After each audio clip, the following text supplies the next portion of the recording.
Hello, hello, bonjour tout le monde. Un nouveau podcast. Alors là, la guidance, le sujet d'aujourd'hui, c'est la solitude. Je dirais même la peur de la solitude. On arrive dans les énergies d'automne, dans les énergies de l'équinoxe qui arrive dans 2 jours, et la nouvelle lune qui arrive le 25. On peut déjà ressentir en fait les effets depuis, en tout cas pour ma part, depuis hier. Mais depuis quelques jours aussi, sur certains points. Et là, en fait, je vous parle de la peur de la solitude et je vais vous parler un petit peu de moi, comment je le vis et comment je l'ai vécu à un moment donné sur ces années passées. Et vous allez voir que par vous-même, vous allez, avec votre propre discernement, votre propre réflexion, votre propre recul, avec du recul, vous allez pouvoir un petit peu entrer en vous et voir un petit peu où vous en êtes. Alors en fait, la peur de la solitude, surtout en ce moment, on est dans des énergies en fait donc d'automne et donc de recul et de réflexion et d'introspection. En tout cas dans ce que je ressens. Donc je vous parlerai de mes ressentis. Ce qui n'est pas une vérité absolue, mais très souvent, comme vous le savez, maintenant, je le vérifie, moi, dans la réalité terrestre. Et effectivement, je vous parle de peur de solitude, non pas par rapport à moi, mais par rapport, en fait, à l'énergie ambiante et que je perçois, en fait, chez les gens. Notamment de plus en plus de personnes en ce moment qui se mettent en couple. Vous me direz, c'est bizarre, ouais, c'est la fin de l'été, tout ça. Voilà. C'est un petit peu comme quand on fait les courses de Noël, on fait des cadeaux de Noël à une période, voilà, et ou quand on a faim, on va faire des courses, mais ça, c'est vital. Je parle pas de Noël, mais je parle des courses pour manger. Ça, c'est une nécessité, c'est un besoin humain, primaire, donc c'est normal. Par contre, en revanche, la réflexion, là où je pose la question et je pose la réflexion, c'est est-ce nécessaire d'être en couple maintenant, dans cette période dans laquelle on entre, dans la période, dans les énergies d'automne. J'ai pas de réponse vraiment à apporter, je dirais ni oui ni non, parce qu'en fait c'est pas à moi de dire oui c'est normal, oui c'est le moment, non c'est pas le moment. Par contre sur d'autres points, énergétiquement, oui je peux dire effectivement c'est le moment, pas le moment. Mais par contre, après, chacun fait son choix et il y a des raisons derrière et c'est de ça dont je vais vous parler. Voilà. Il y a une raison très simple, c'est qu'on entre effectivement dans les énergies d'automne et ce qui se passe, c'est que l'être humain a besoin, et c'est légitime, maintenant est-ce un besoin vital? Moi je dirais non. Mais il y a un besoin légitime en fait d'être touché, d'être couconné, d'être pouponné, d'être aimé, d'être en présence de quelqu'un, d'avoir quelqu'un à ses côtés, etc. Et je parlerai plus de doudou que de besoin vital. Vous savez, un enfant en fait quand il a peur, quand il a besoin d'affection et que ses parents ne lui en donnent pas ou en tout cas pas quand lui il en a besoin, il va se rattraper, il va se rabattre sur un doudou. Et quand il va grandir, il va garder ce doudou. Et pour s'en détacher, il va trouver une personne extérieure qui va lui permettre de se détacher de ce doudou. Et c'est un petit peu ce qui se passe. Donc je vous donne une métaphore, mais c'est un petit peu ce qui se passe en ce moment. Je vois un petit peu partout fleurir des couples, à droite, à gauche. Et sans comparaison évidemment par rapport à moi, et c'est pour ça que je vous parle de peur, de solitude et de solitude, donc je vous parlerai de solitude délibérée et choisie. Donc en fait, donc délibérée c'est en fait pas subi. Ces personnes en fait, il y a une raison cachée derrière, c'est la peur d'être seul en automne et en hiver. Ce sont des énergies en fait où les plantes, la nature en fait s'introspecte, en fait rentre en elle-même, perd ses feuilles, perd sa couleur d'été. Et il y a des choses qui tombent naturellement et pour renaître ensuite. Donc il y a une période d'hibernation de la nature et ce sont des cycles. Le problème de l'être humain, la problématique de l'être humain, c'est qu'il a tendance plutôt en fait à aller contre nature. Donc à aller chercher en fait quelque chose d'extérieur pour combler un vide. Et c'est là où on arrive à la dépendance affective. Donc en fait, bien réfléchir, bien être en réflexion là-dessus. On entre dans des énergies d'introspection, je le redis. Donc, allez vraiment voir en vous ce qui se passe. Est-ce que c'est un besoin vital? Est-ce que c'est nécessaire? Ou est-ce qu'il y a une peur derrière? Et c'est pas grave en fait. S'il y a une peur qui est cachée derrière, c'est pas grave en fait. Juste en fait de l'accepter, de dire ok, j'accepte cette peur, je la laisse entrer, je l'affronte et je dis, je parle avec et je l'écoute et je l'entends, je l'écoute et je la comprends et je vais ensuite poser une action qui va permettre en fait de me libérer en fait de cette peur, de vous libérer de cette peur et d'aller de l'avant en fait et de rester en introspection dans sa solitude et vous allez arriver vers une solitude choisie et délibérée. Donc là, qu'est-ce qui se passe en ce moment?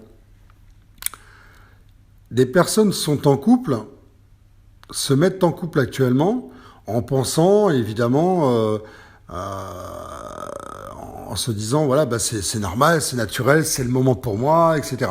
Oui, quelque part, oui.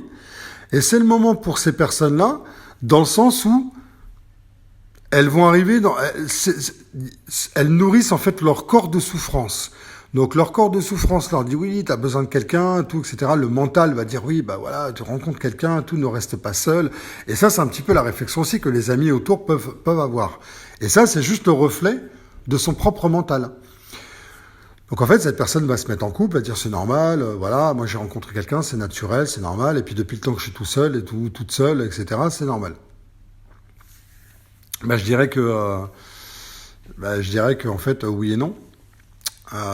Oui, dans le sens où en fait, c'est peut-être pour apprendre quelque chose, et non, parce que quelque part, c'est au fond une dépendance affective, et c'est là où en fait, on a besoin de réfléchir en fait là-dessus, vraiment. Alors, je dirais qu'en fait, là, les personnes se mettent en couple et ce qui va se passer, moi, c'est l'énergie en tout cas que j'ai et c'est le ressenti que j'ai, c'est qu'il va y avoir une souffrance. Puisqu'en fait, ces personnes nourrissent une souffrance. Elles nourrissent leur corps de souffrance.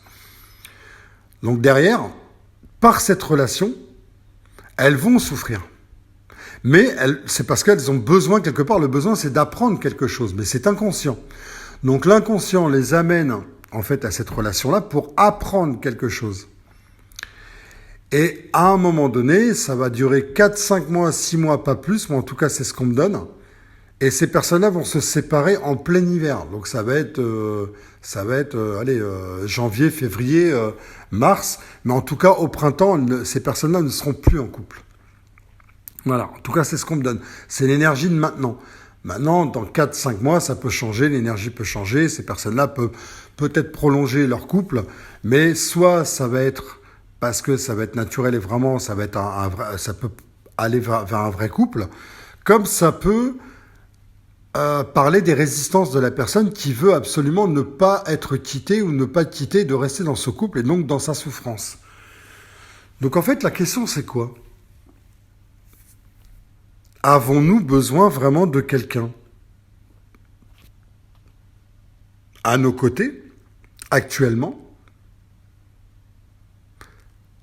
par besoin vital, par nécessité, ou pour combler un vide et une dépendance affective? C'est la question que je lance, c'est la réflexion que je lance à méditer. Et je vais vous parler un petit peu de ma solitude. Pour terminer, là, je ne vais pas faire un long podcast. Les énergies du moment, moi, m'ont amené en fait à rester avec moi-même et ne pas rencontrer quelqu'un. Maintenant, je rencontre beaucoup de personnes. Comme je vous l'ai déjà dit dans d'autres podcasts, je rencontre des personnes lors des concerts, lors de soirées que je fais en fait en concert, etc. Dans la rue, dans des magasins, n'importe où. Je discute avec certaines personnes. J'échange. Mais c'est pas pour autant que je vais dans une relation amoureuse parce qu'en fait, c'est pas mon besoin vital actuellement. Et j'ai choisi en fait délibérément en fait ma solitude. Donc je ne la subis pas, je l'ai choisie, elle est délibérée. Alors évidemment, le côté humain, on a besoin on a besoin en fait d'avoir quelqu'un à ses côtés, d'échanger pendant l'hiver, pendant toutes les saisons d'ailleurs, de faire des activités ensemble, etc.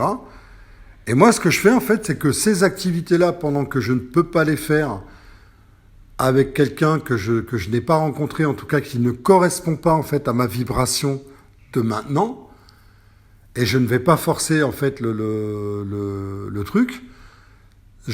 Actuellement en fait, l'univers en fait me propose d'être seul en fait, me dit voilà, c'est pour toi, c'est d'être seul maintenant. Il y a quelqu'un certainement qui va arriver, et pour moi de toute façon, au plus profond de moi, ce sera ou Valérie, donc mon lien d'âme, donc ma flamme jumelle, ou une âme sœur. Mais pour l'instant, je suis pas dans cette énergie-là pour rencontrer en fait une autre personne en dehors de Valérie, hein, j'entends. Je ne suis pas dans cette énergie-là. Donc quand je rencontre des personnes, c'est-à-dire qu'en fait, là où je m'empêche pas de rencontrer, c'est-à-dire que je me dis pas non, je veux rencontrer personne, machin, je reste chez moi. Non, je sors, j'ai une interaction avec les gens, avec les femmes, avec les hommes, n'importe quoi. Sauf qu'en fait, je ne suis pas dans cette énergie d'être en couple avec quelqu'un. Et je le ressens profondément. Donc en fait, je reste seul délibérément et par choix. Et c'est là où en fait, lorsque vous êtes dans cette énergie-là, et c'est pour ça que je vous donne un message d'espoir, au final, c'est que lorsque vous êtes dans cette énergie, vous pouvez considérer, voir où vous en êtes, déjà dans votre parcours, sur votre chemin, dans votre cheminement, et vous pouvez considérer que quelque part, vous avez guéri, en fait, vos blessures de rejet, d'abandon, d'humiliation, enfin, toutes les blessures qu'on puisse avoir en tant qu'être humain. Vous pouvez considérer ça. Vous n'avez plus ce besoin vital, par dépendance affective, d'avoir quelqu'un à vos côtés pour combler un vide et d'avoir un semblant de couple amoureux, alors qu'en fait, vous avez peut-être encore du chemin à faire avant d'accueillir cette personne-là. Je ne parle pas de financier, de matérialité, tout ça. C'est pas parce que vous n'avez pas beaucoup d'argent ou pas beaucoup de matériel qu'une personne ne va pas vouloir être à vos côtés. Par contre, si c'est le cas, c'est tout simplement qu'elle est dans des critères. Et dans ce cas-là, elle est dans un vide émotionnel qui lui appartient et elle a des critères égotiques qui font qu'elle ne pourra pas aimer quelqu'un sans condition. Là aussi, vous pouvez voir un petit peu où vous en êtes, vous, émotionnellement, en disant peut-être à cette personne, ben écoute, très bien, je comprends en fait tes choix, je les respecte, nous ne sommes pas faits pour être ensemble, je préfère rester seul, parce que je perçois en fait quelque chose qui ne me convient pas chez toi, et ça t'appartient, il n'y a pas de souci, il n'y a pas de jugement, voilà, merci, au revoir. Par contre, si vous entrez dans cette relation en conscience et que vous savez que cette personne-là va vous aimer par condition, regardez bien au fond de vous quel est votre besoin qui vous a poussé à aller réellement, concrètement avec cette personne-là. Peut-être que vous avez quelque chose à apprendre pour vérifier quelque part, peut-être de voir en fait où vous en êtes et apprendre quelque chose, une leçon pour passer à l'étape suivante. En tout cas, aujourd'hui, moi, c'est pas mon cas. Je dirais qu'aujourd'hui, moi, dans l'énergie dans laquelle je me trouve actuellement, c'est plus un besoin d'avoir des amis, d'avoir des gens autour de moi, parce que je n'en ai pas. En fait, concrètement, je n'ai pas d'amis, j'ai des connaissances, j'ai des gens que je connais autour de moi, à Montauban, à Toulouse, sur ma commune, tout ça, d'habitation, je connais des gens, mais ce ne sont pas des amis, en fait. En fait, je ne les considère pas comme tels. Et vibratoirement, en fait, ce sont des gens que je peux aider, avec qui j'échange, mais la conversation est très très limitée à mon niveau. Et je m'adapte comme un roseau, c'est-à-dire que je m'adapte pas dans le sens où je m'efface, c'est-à-dire que je m'adapte dans la communication avec eux, c'est-à-dire que je sais que à un certain niveau de communication, je vais pas pouvoir aller avec eux. Donc je stoppe. Et je les respecte dans ce qu'ils sont. Mais je sais que ce sont des personnes qui ne vont pas me faire évoluer. Donc moi, j'ai d'autres moyens qui me font évoluer, qui m'élèvent. Maintenant, dans l'énergie dans laquelle je me trouve actuellement, j'aimerais, en fait, voilà, j'ai demandé à l'univers, en fait, qui m'apporte, en fait, ces personnes vibratoirement hautes à mon niveau, ou en tout cas pas loin, qui vont me permettre de m'élever, ou en tout cas ma famille d'âme, en fait, qui va me permettre d'avoir des vrais amis, d'avoir une correspondance régulière, d'avoir des échanges, de sortir faire des activités ensemble, etc. Voilà. Ça, voilà, j'ai envie de ça, un besoin humain, mais dans ma famille d'âme. Et pas, en fait, aller vraiment dans le sombre, dans l'ombre, d'aller vers des personnes, en fait, qui vont être plus dans le bas que dans le haut, et que je vais être plus dans une position de thérapeute, thérapie sauvage, que plutôt dans des choses qui vont m'élever, qui vont autant les élever que m'élever moi. Donc voilà, dans l'énergie dans laquelle je me trouve, c'est plus une énergie, voilà, d'introspection, de réflexion, en me disant, en faisant un petit peu le bilan de mes besoins, de mes envies, de mes désirs principaux, et avec de la valeur, en y mettant de la valeur, en fait. Qu'est-ce que je veux vraiment pour moi, là, maintenant? Et c'est de ça dont j'ai envie, moi, maintenant, là, aujourd'hui. Voilà. Donc, j'ai pas envie de relations amoureuses. Après, le chemin, flamme jumelle, tout ça se fait tout seul. Je ne force rien. Valérie, si elle revient, elle revient. Elle revient pas, c'est pas le moment. Voilà. Mais c'est pas pour autant que je vais me dire, il y a peut-être quelque chose encore à guérir. Vous voyez, c'est pas forcément le cas. Ne vous dites pas, en fait, que parce que votre jumeau, votre jumelle, ne revient pas, que vous avez encore quelque chose. Après, soyez juste vrai, honnête et authentique et sincère avec vous-même, en essayant d'introspecter ça, de voir où vous en êtes vraiment. Si vous avez vraiment besoin encore de cheminer, et qu'à ce moment-là, ça vous dit qu'effectivement votre jumeau, votre jumelle ne revient pas parce que vous avez encore ce besoin et que c'est réel, c'est vrai, alors c'est bien. Par contre, si vous vous dites, bah ouais, mais elle revient pas parce qu'en fait j'ai quelque chose à régler, alors qu'au fond, en fait, en réalité, vous avez peut-être plus grand-chose ou pas grand-chose, ou peut-être pas autant qu'avant, et qu'elle revient pas, c'est peut-être pas par rapport à vous. C'est tout simplement par rapport à votre jumeau, votre jumelle. Donc ne perdez pas espoir, ne vous dites pas qu'en fait elle revient pas à cause de vous. Sortez de la culpabilité, en fait. Peut-être que justement ça vous montre votre sentiment de culpabilité peut-être à régler. Vous voyez, ça va vous faire travailler la culpabilité et l'impuissance qui génère en fait la culpabilité. Quand vous n'assumez pas votre impuissance face à des événements ou des faits, vous entrez dans la culpabilité en fait. Donc cette culpabilité, elle vient de quelque chose. Je suis pas assez, je suis pas assez bien, je suis pas assez ceci, je suis pas assez arrivé à un tel niveau de conscience, etc. Et c'est pour ça que mon jumeau, ma jumelle, revient pas. Non, c'est pas vrai. C'est pas vrai. Donc, essayez de travailler sur votre culpabilité si c'est le cas, introspectez ça, et ça vous fera sortir de cette peur et ça vous permettra de dépasser cette peur. Aujourd'hui, moi, je vous parle de ma solitude actuelle, c'est que quand je suis chez moi, je suis bien, je reste ouvert en fait à une rencontre amoureuse, oui, mais c'est pas un but ultime. Vous savez, avant, moi, j'étais plutôt, au bout de 6-7 mois, après une rupture, j'étais en couple. Pour apprendre des leçons, certes, mais j'étais en couple. Aujourd'hui, ça fait 3 ans que je ne suis pas en couple, que je n'ai pas ce besoin. Je rencontre des gens, comme je vous l'ai dit, mais je n'ai pas ce besoin vital. C'est-à-dire que ça fonctionne, ok, c'est ok, c'est super, et ça fonctionne pas, bah, la personne ne me rappelle pas, bah, voilà, c'est pas grave en fait. Je suis très bien. Hier, je regardais un film romantique et tout, qui était génial, et que j'ai mis sur Facebook, là. C'était génial, moi je me sentais bien. En plus, on arrive dans des moments un petit peu de froid, de fraîcheur le soir. Je ferme les fenêtres, je me sens au chaud, je me sens bien, quoi. Mais je me sens bien avec moi-même, vous voyez. Je me sens bien dans ma chaleur, dans ma propre chaleur humaine, avec moi-même, en fait. Voilà, je suis bien. Je prends un petit thé, je regarde un film, avant de regarder le film, ça m'arrive de rester dans le silence pendant 10 minutes, un quart d'heure, 20 minutes. Je reste dans le silence. Je ne fais rien. Je suis dans l'être. Voilà, je ne fais rien.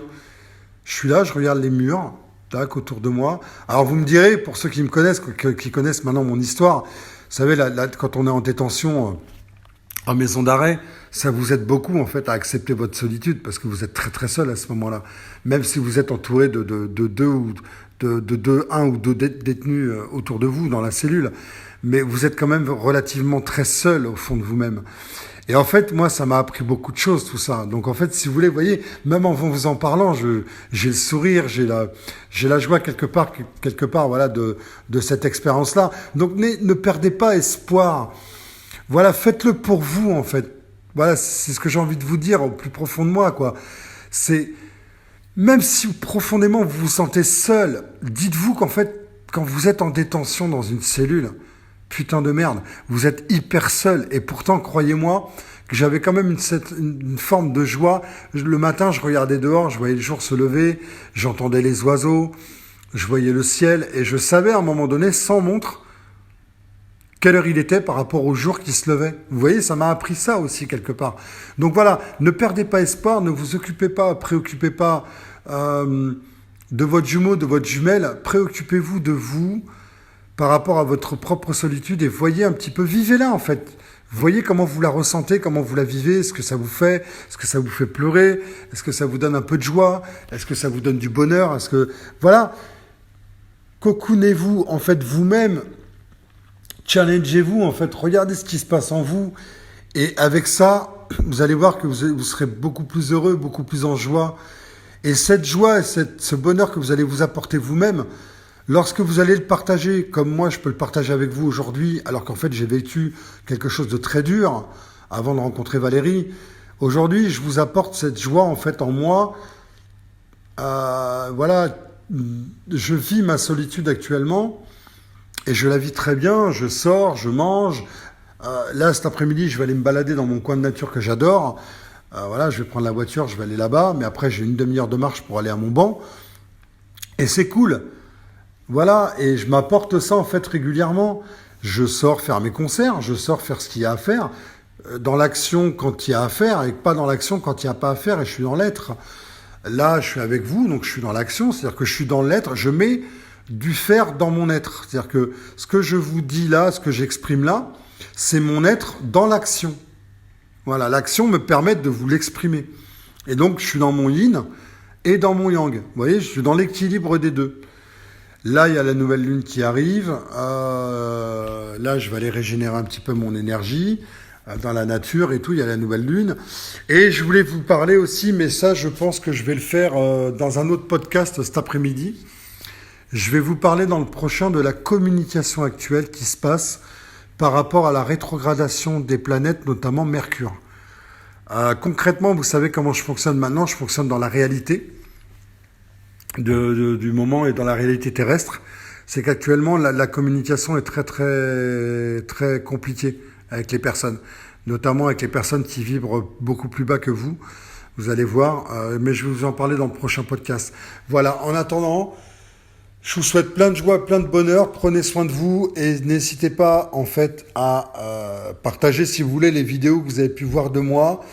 Mettre un pouce pour dire j'aime ou même j'aime pas. Vous voyez, très souvent il y a des personnes qui demandent en fait à mettre des pouces j'aime, mais pas forcément. On s'en fout en fait que vous aimiez ou pas. Moi, voilà, j'exprime en fait que j'ai envie, ce que je ressens, et ça plaît ou ça plaît pas. Et je ne suis justement pas là pour exprimer des choses qui plaisent tout le temps ou qui ne plaisent pas. Je suis là pour exprimer en fait les deux. Ça peut plaire ou ne pas plaire. Et là, vous sortez aussi, vous, de votre côté, de votre blessure, d'avoir peur de déplaire à la personne à qui vous avez dit « j'aime pas ». Et c'est pas grave pour moi. Ça change rien. Je vais l'accueillir, l'accepter, il n'y a pas de problème. Donc, vous pouvez aussi mettre un « j'aime pas », comme vous pouvez mettre un « j'aime », vous pouvez partager la vidéo, comme vous pouvez ne pas la partager. Voilà. En tout cas, bonne journée à vous. Prenez soin de vous et à bientôt. Ciao, ciao.